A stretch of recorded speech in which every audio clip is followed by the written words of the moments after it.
the network for the AV industry. What are you listening to? This is AV. This is AV Nation. This is AV Nation. Ready. AVWeek. Performing scan. Week. Online. This is AV Week.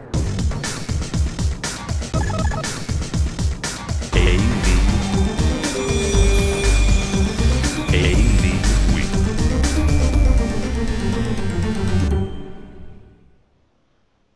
And welcome to another edition of AV Week. Welcome everybody to this show for the news and information in the integration world and a pro AV. We're glad to have you along.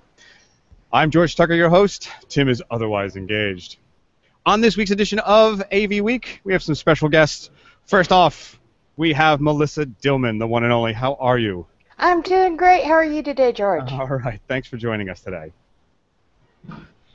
And we also have Glenn Jystad. He is from InFocus, first-timer as well. Good to see you, sir. Good to see you here. Thank you for having me. All right. And we have, from our Publishers Perspectives monthly stuff, Jonathan Blackwood. He is from Tech Decisions. That is from the EH Publications. Hi, guy. How's it going, guys? All right. Nice to have you on.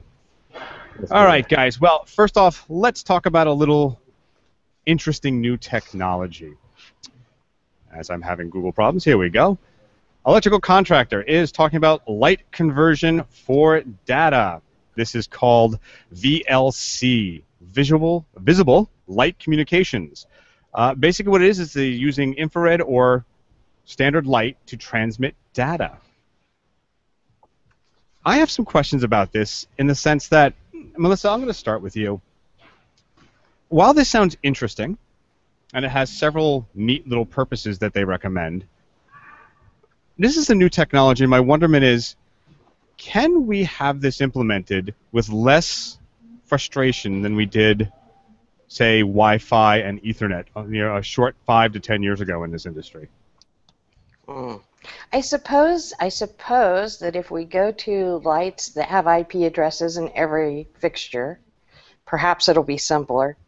I can't imagine, though, and looking at this, I just can't imagine why I need it. It seems like there's an awful lot of data floating around with so many different signals that are moving through a space like that.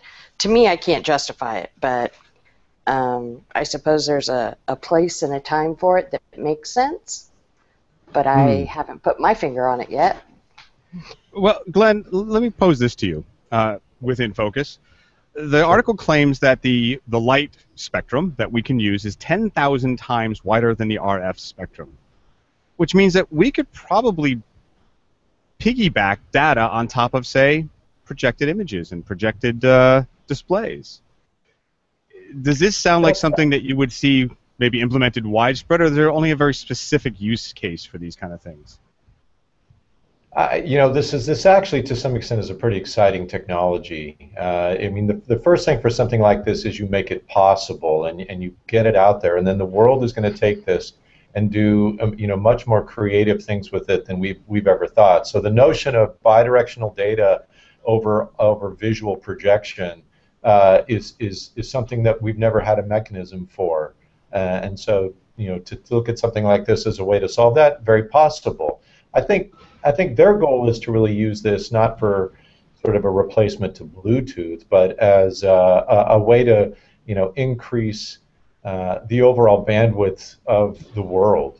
Find other ways to get fat pipes to connect different locations. And so, whether it's something in a projection or it's a way that lights up Central Africa, this is an exciting technology. It's years from it having that kind of impact, but giving the industry technological options is an exciting thing in our industry.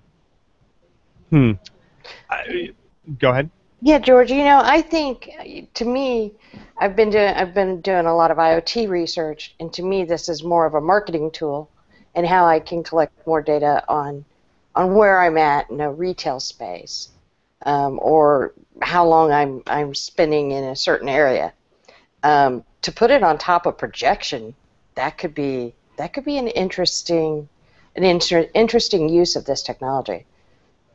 Well, and it is so. Jonathan, I send to you because Tech Decision Magazines has an educational sector. It has a corporate type of imprint that you do, right? So these very specific markets.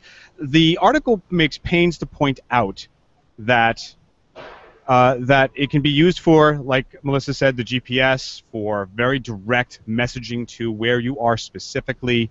I wonder if you see a use for it in the world of educational campuses and making that use instead of say digital signage, or in conjunction with.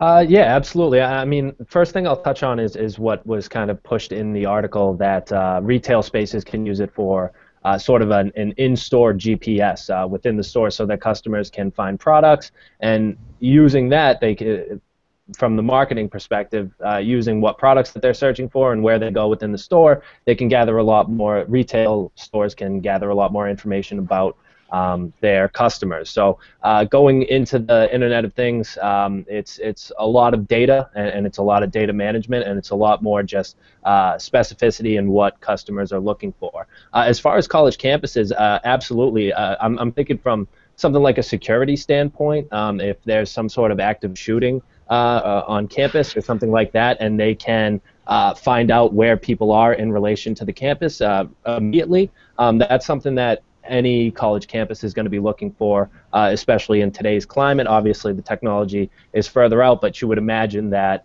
you know, things along those lines aren't going to change too much moving forward unless some very serious things happen that we don't need to get into.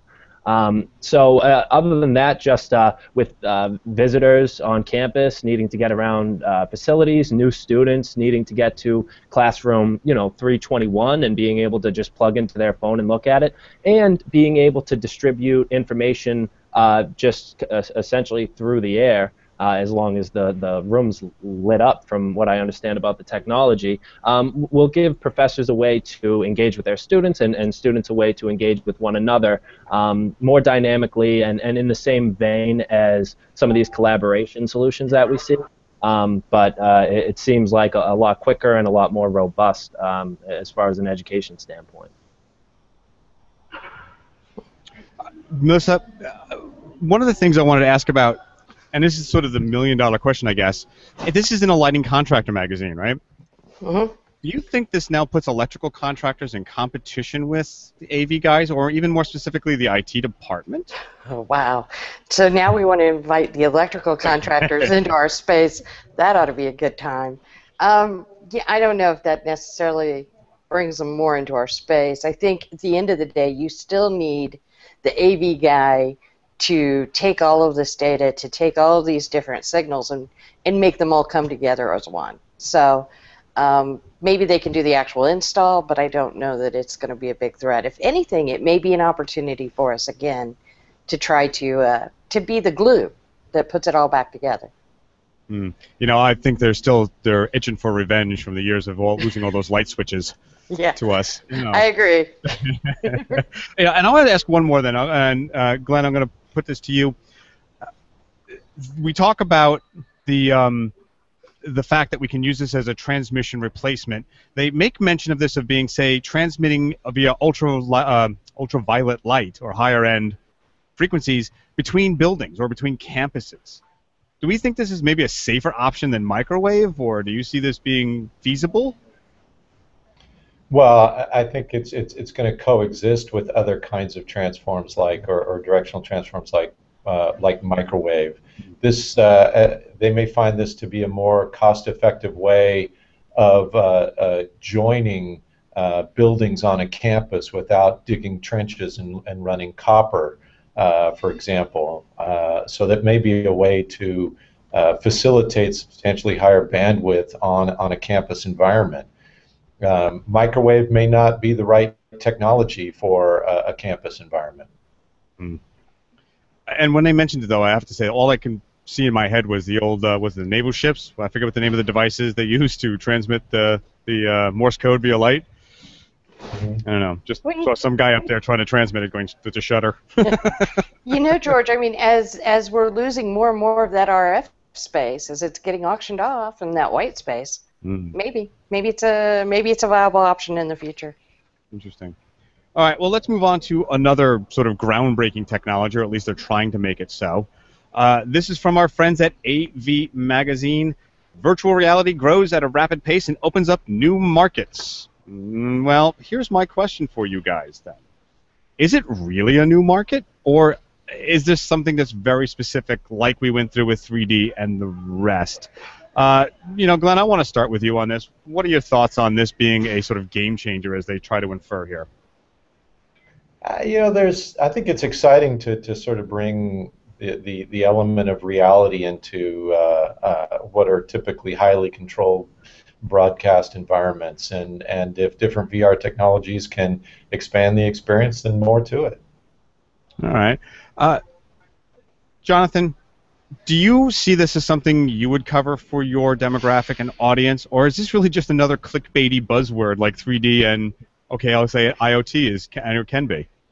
Actually, last summer I got a chance to try out the Oculus Rift as part of in Cambridge as part of a Marriott event. They essentially did some shooting at different locations, and you got into this like pod and put on the headphones, and they warped you to like Hawaii and at a building at the top of London. It was cool. It was definitely something that I enjoyed checking out.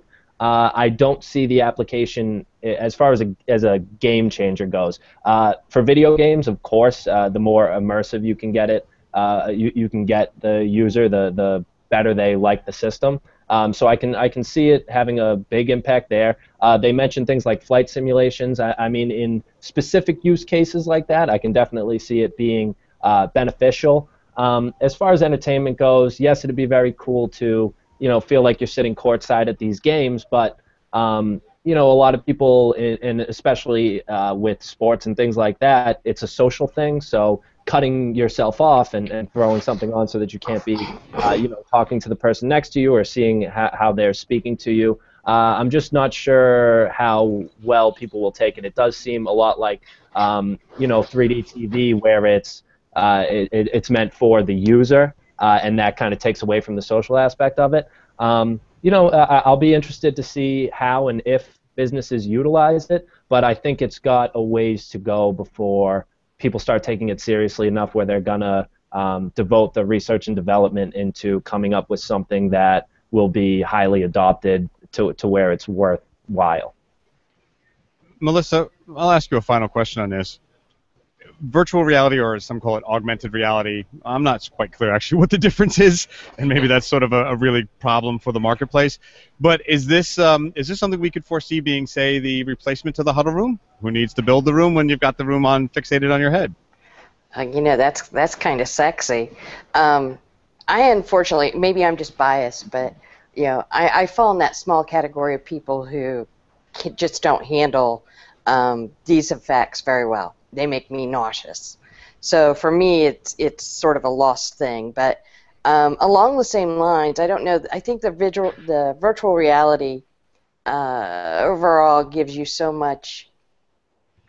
You get so much information, and so many people have limited abilities to watch it for any length of time that I'm not sure the value. However, hanging around the back rows of InFocom, I saw some very cool holograms. Now, holograms are kind of running in that same arena. I'd like to see those come to play. And then holograms in your boardroom, yeah, that'd be great. I think where the business world wants to go first is more to the immersive experience. That the remote imaging of people isn't a small screen or a small window on a screen, but it's something where it looks like you're looking through a window.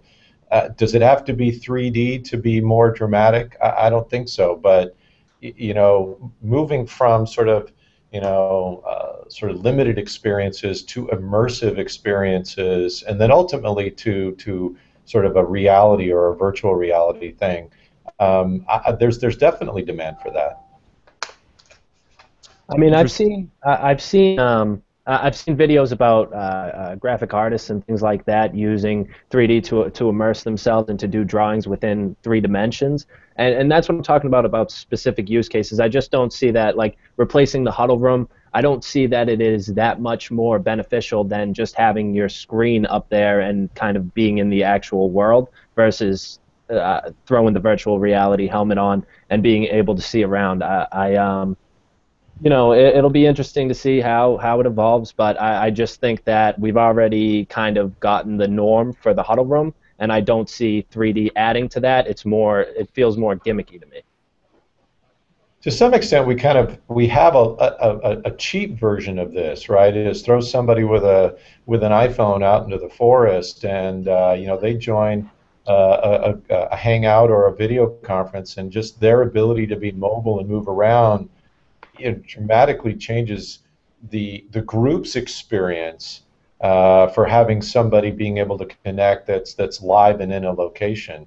The next step of the remote people actually maybe seeing the picture of that forest surrounding them, that's a pretty exciting step forward too, or something like that. Not exactly what's listed in this article, but a direction for the industry for sure. Interesting. All right. Well, another topic I want to bring up that's similar in vein of does it really matter and what are we really getting with this is Sony and their HDR. So Sony and their HDR, Sony adds HDR to 3 more 4K TVs, and this is from our friends at Twice. And by the way, a great newsletter if none of you have done it, twice.com. I love this site. All right, so HDR, the 3 more 4K TVs. They talk a lot about content from Netflix and others, but nothing from Sony that I see. I'm going to start off with you, Melissa. Is HDR really something we want to see? Is it really a good sort of add-on, or is this just we can do it, so we're going to? HDR, getting into that high dynamic range, I think that's really what people are going to value out of 4K. I think over pixel count, over pixel count, it's more about the quality of the image. And what they're talking about when we move into this high dynamic range is that my shadows are going to be better. So I'll get different. I'm going to get different experiences in the lights and the darks versus what I'm getting right now. So, if I were to watch some of these shows, like, I don't know, Game of Thrones, I've heard it's a good show, the scenes are shot very dark, and I lose a lot of the detail. With HDR, I should be able to capture all that back and make it a better image. So I think that's really what people are looking for, but depending on whose version of it, everybody's doing a little something different in how they're encoding. So, but I do think it's important. Jonathan, is this something where the sort of the end clients, the institutions, are looking at? And is HDR and UHD and 4K, is this vegetable soup a problem? Are we really causing more issues with all of this and not really defining it well enough? Or are they just rolling along and they're getting it? I think that it is like a lot of relatively small add-ons to picture quality in that it's something that when it is the first, it's most likely going to be adopted across the board in one way or another within the next couple of years. And the difference between something with regular dynamic range versus high dynamic range, most companies, for the most part, unless they're showing off products and things like that, if they're just using it for digital signage in the office or they're just using it in a huddle space, they don't need high dynamic range. They don't need that extreme contrast between the lightest light and the darkest dark. I'll mention that the deal that Sony's doing with Amazon, where they give you $100 of HDR content with a few movies that aren't the greatest movies of all time, it feels very much like a ploy to get people to buy in now, because they even might have an idea that down the line they're not going to be the only ones with this technology. And it could just be a regular deal with Amazon and Sony to kind of boost the profile of both. But usually when you see something being given away like that on top of the announcement, it just feels to me like it's maybe not necessarily something that people are going to need. As far as within the corporate realm, I seriously doubt that a company, unless they just have unlimited funds and really money isn't a problem with them in the first place, I don't see them pushing up in price to get HDR in order just to show off their branding a little bit more with a little bit more darkness and lightness in different spots. So I'd like to see if in a year and a half most TVs don't come with this, and if that's the case, then I guess I was wrong. But right now, I doubt that people are gonna pay premium just to get it. I have to say it's my considered thought that the free is either a virus or it's a desperate plea. So either way, there's something that's afoot behind it always. The hook is there. Glenn, set us straight. Is this something of merit, or is there really just fluff behind this? You know, this certainly seems to have more feet than 3D for consumers does. I mean, Melissa, to your point, you know, there just is forever going to be a number of people that don't enjoy 3D for the obvious reasons. If there's broad acceptance of HDR, and more importantly, if there becomes, you know, a sort of a street pride thing of, hey, do you have HDR? You know, oh, you know, then it could take off as something as a reason why you buy a television with that capability. Is it a way to justify 4K? You know, we're sort of waiting for 4K content in the same way we'll be waiting for HDR content. So, you know, the world lapped up HD in a heartbeat just because it was such a substantial improvement.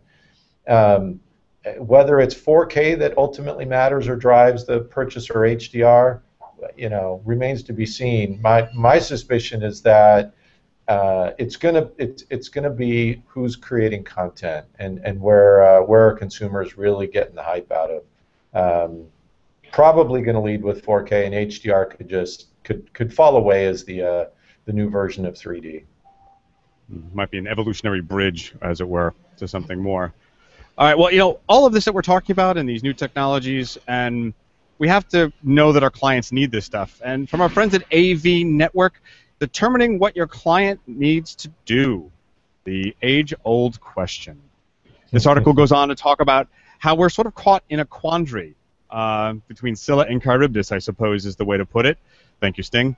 That we don't always get to talk to the people who are going to use it. We get to talk to the people with the purse strings, and those decisions don't always mesh with what is really needed.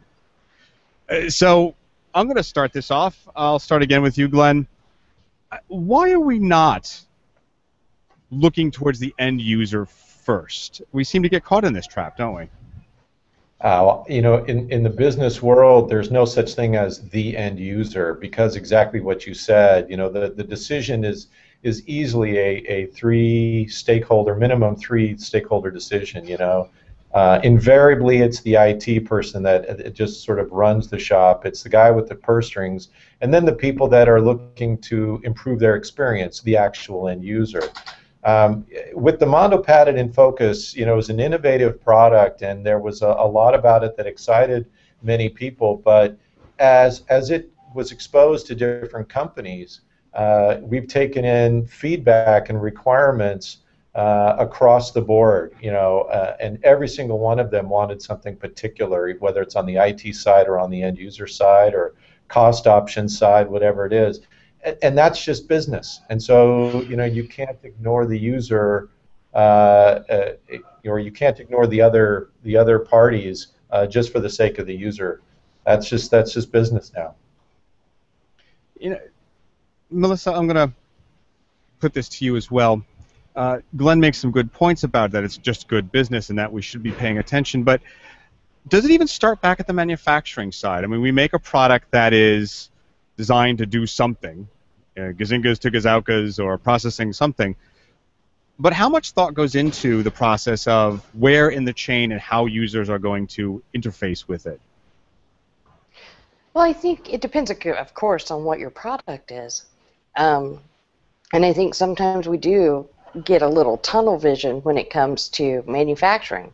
We see how our product works, certainly within our own line, but then sometimes you can forget that there are a host of other products that are around it.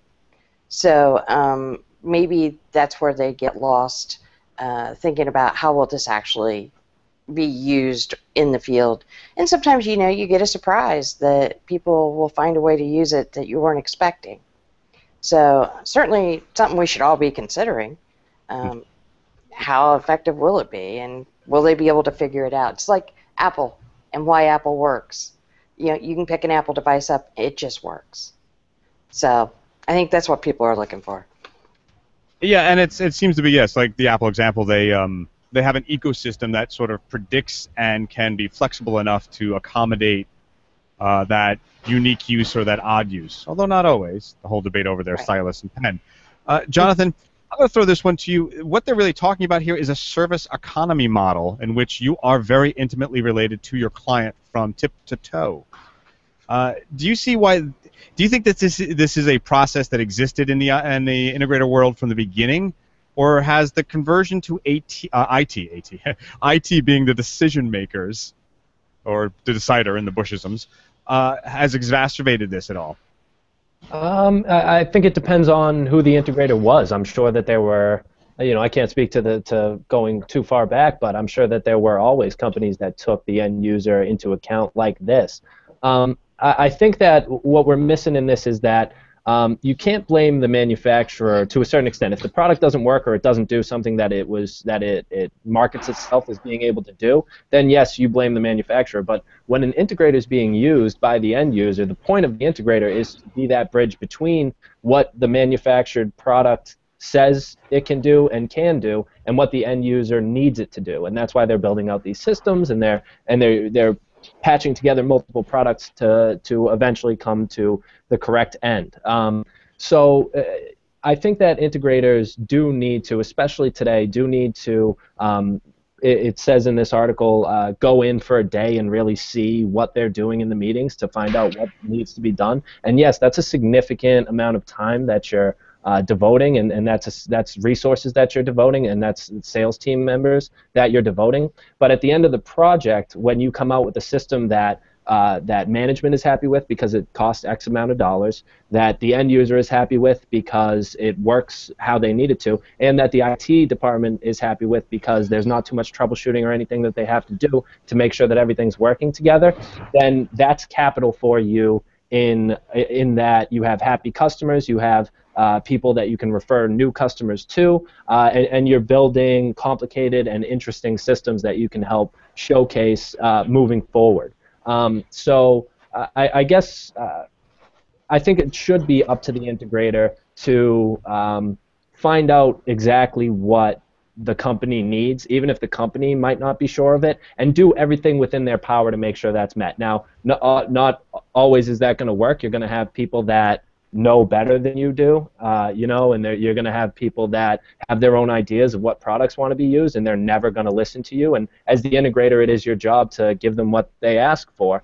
I think that it's a relatively new concept across the board, but I think that that's because end users are becoming more educated on what systems are able to do, and when they're not, and when the system isn't doing what they need it to, they're holding the integrator responsible. So whether that's fair or not, the integrator is responsible to go out and find out what they really need and what they're going to be happy with.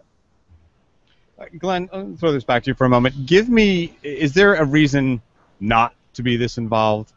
Or rather, conversely, what can I make the argument to an integrator that the expense outlay, I'm not making money right there, it's not a billable hour, that this really works? I mean, I know Jonathan touched on some of this, but there is more to it, right? There's a relationship there.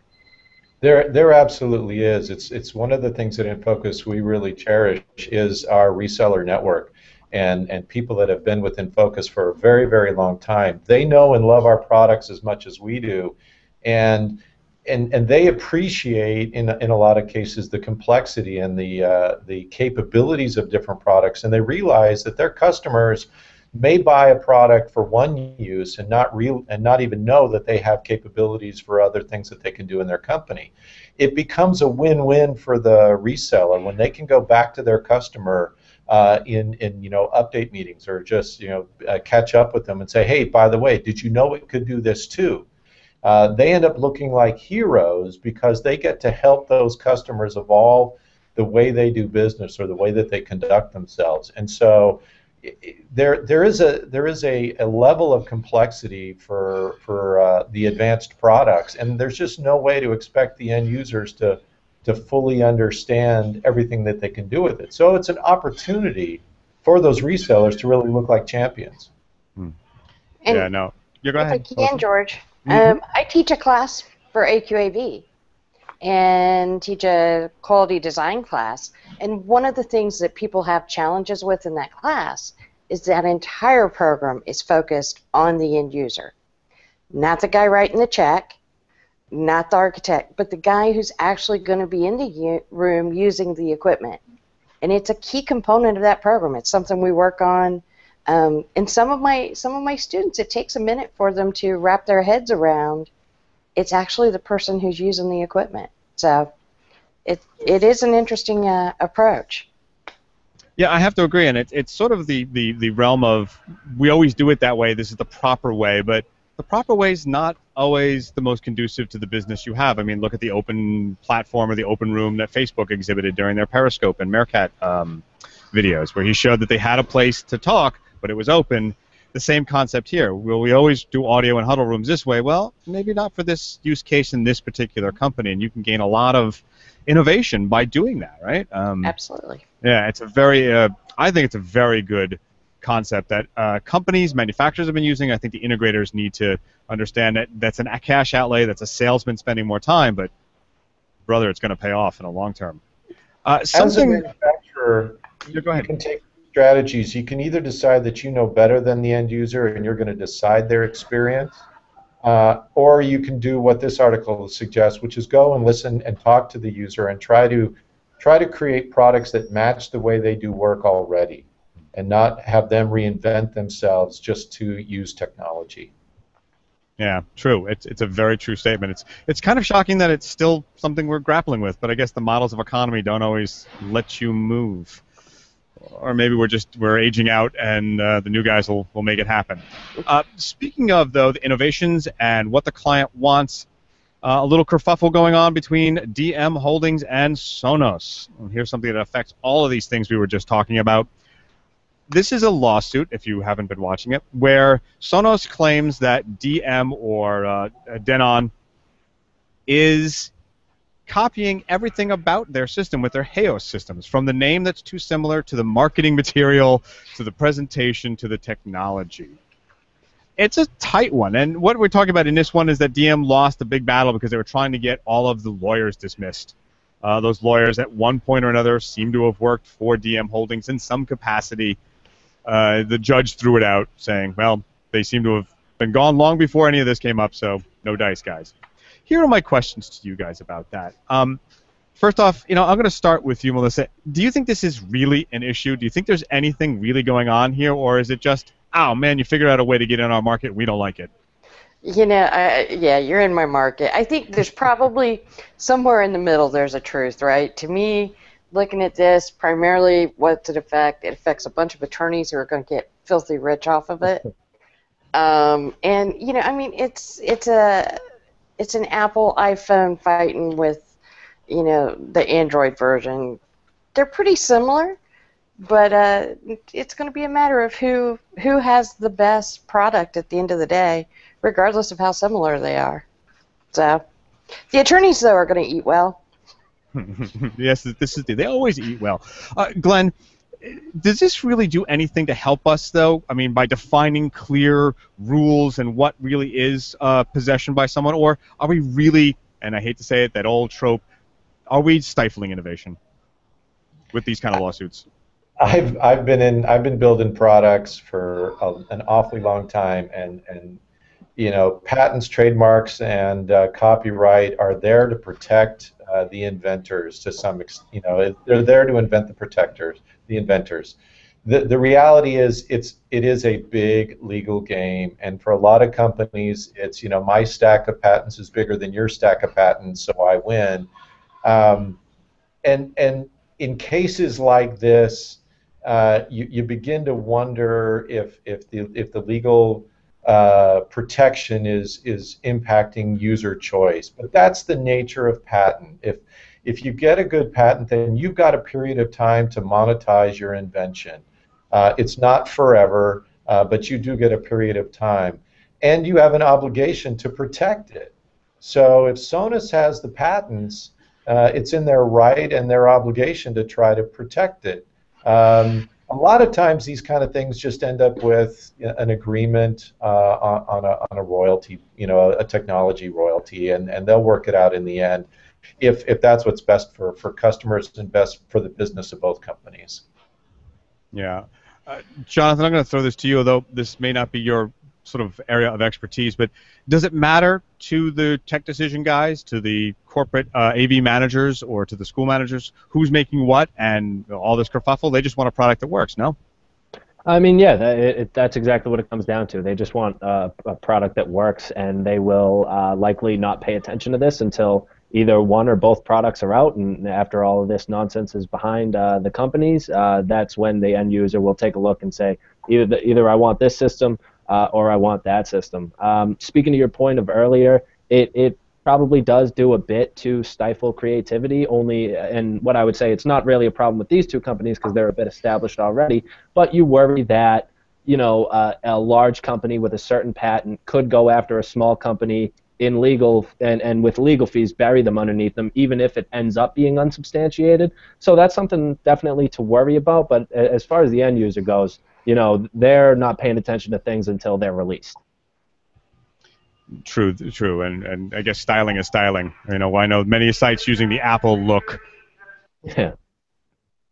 A long time ago, I worked for a company that we did something very innovative, and a very, very large company in the Pacific Northwest decided they would do something similar.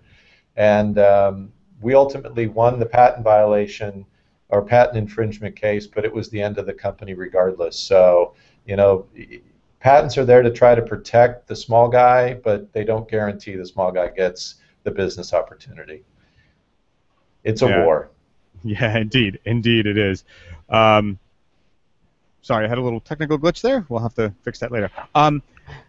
So yeah, well, it's funny because I'm looking at the page, and there is innovation in this industry that I fear that this kind of lawsuit will have a problem with. Specifically, I think, TDG is advertising there, Daniel Kupikash's company, that they could get affected by stuff like this because they're making speakers, and everybody tries to stomp on everybody about some patent they have with some speaker that, in the end, really doesn't turn out to be anything, and we sort of all lose interest because we just want stuff that looks nice and works really well.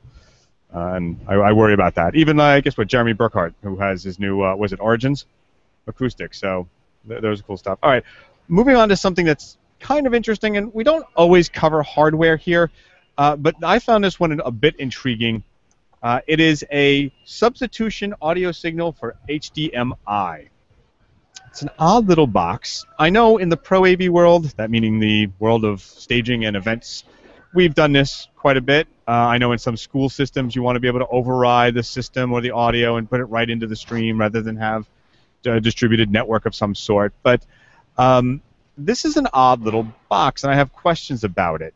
Melissa, I'm going to start with you with this. I have questions that are somewhat technical, and you may or not have an answer to them, but can they really do this with HDCP? And what are they taking up in my chain to do this? Do we even... Yeah, it's an interesting little box, and like you said, this is kind of a pre-show, pre-CD announcement. So they're leaving us hanging a little bit. I do worry about HDCP. That's going to be an interesting tell on how it can handle that, or what HDCP does when it sees it. Certainly HDCP 2.0, is it compliant or not? Pulling out the audio, there are probably some specific areas this makes sense. There are other boxes I think we can do that with as well, but being that this is a CD announcement, it'll be interesting to see what else they can tell us about it. It's an interesting little box, got a nice price point, so we'll see what else comes to play with it as they release more information. And Glenn, let me put this to you for just a second.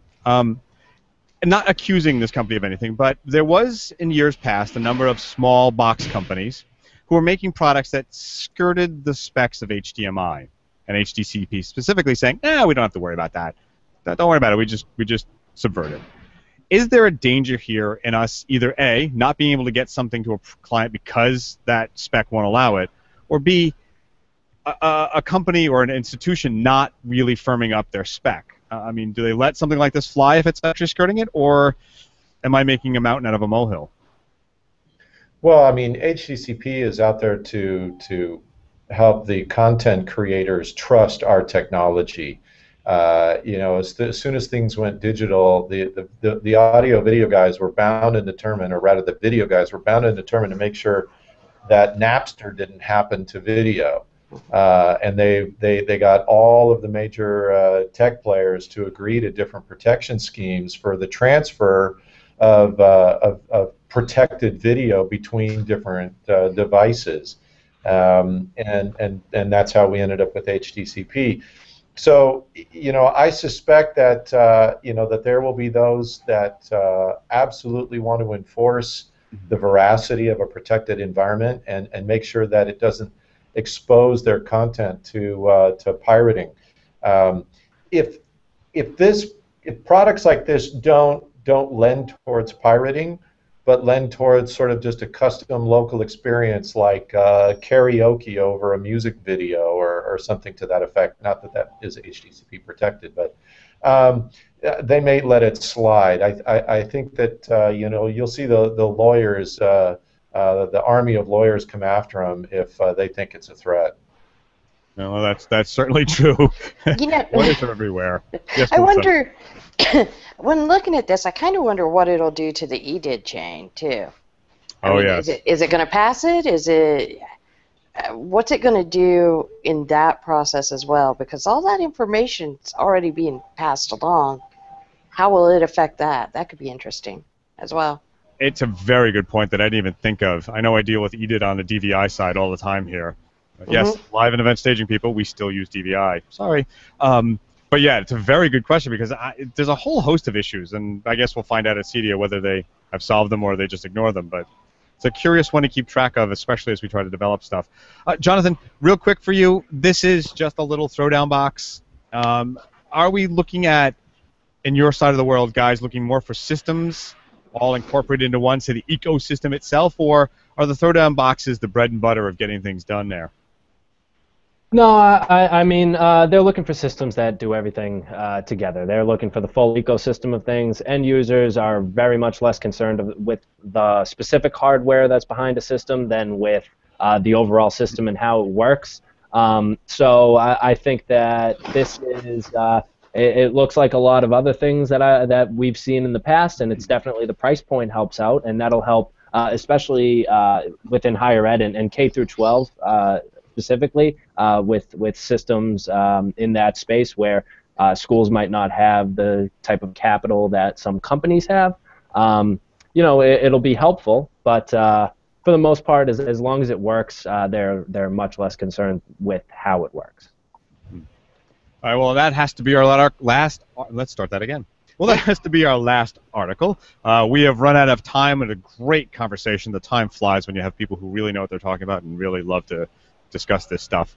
I want to thank our guests. First off, Malissa Dillman. She's from Kramer, and she is from home today. Thank you so much for joining us. Thank you for having me, George. Where can they find out more about you and the company you work for?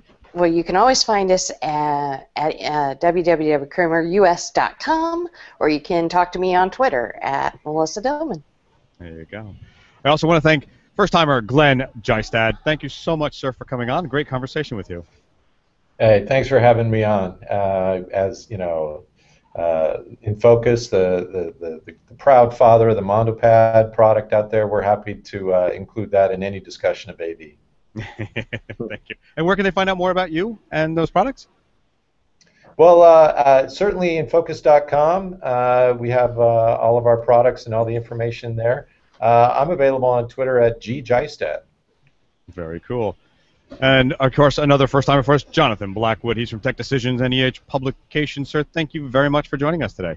Thanks for having me, guys. I had a blast. Where can they find out more about you and Tech Decisions? Yeah, Tech Decisions has 4 verticals that are tailored toward the end user. So corporatetechdecisions.com, higheredtechdecisions.com, K through 12, K-12 techdecisions.com, and worshiptechdecisions.com. And you can find me on Twitter at corporatetd. Yes, and they're all very fine publications, and not just because they publish some of my work. This is a production of AV Nation. It is a network built by you and me working AV professionals. You can see this and many more AV-centric shows at avnationtv.com. Please join us there for more. We are supported by not just you and your viewership, but by our underwriters. Please give them a visit. There they are on our website. Very fine people, one and all. And they appreciate when you stop by and say, hey, thanks for underwriting that AV Nation, guys. I want to thank everyone. A couple of notes for you to keep out for. AV Mag is having their AV Awards. I believe it's hashtag AV Award. Keep a look out for that. Also, we have a new show premiering next week. It is called Connected with Dave Danto. It is about Internet of Things and all the surrounding technologies. It's a very interesting show. Hope you join us for that. It will be a broadcast next week. Thanks so much for watching, and we look forward to speaking with all of you very soon. The network for the AV industry. What are you listening to? This This is AV. This This is AV Nation. This is AV Nation.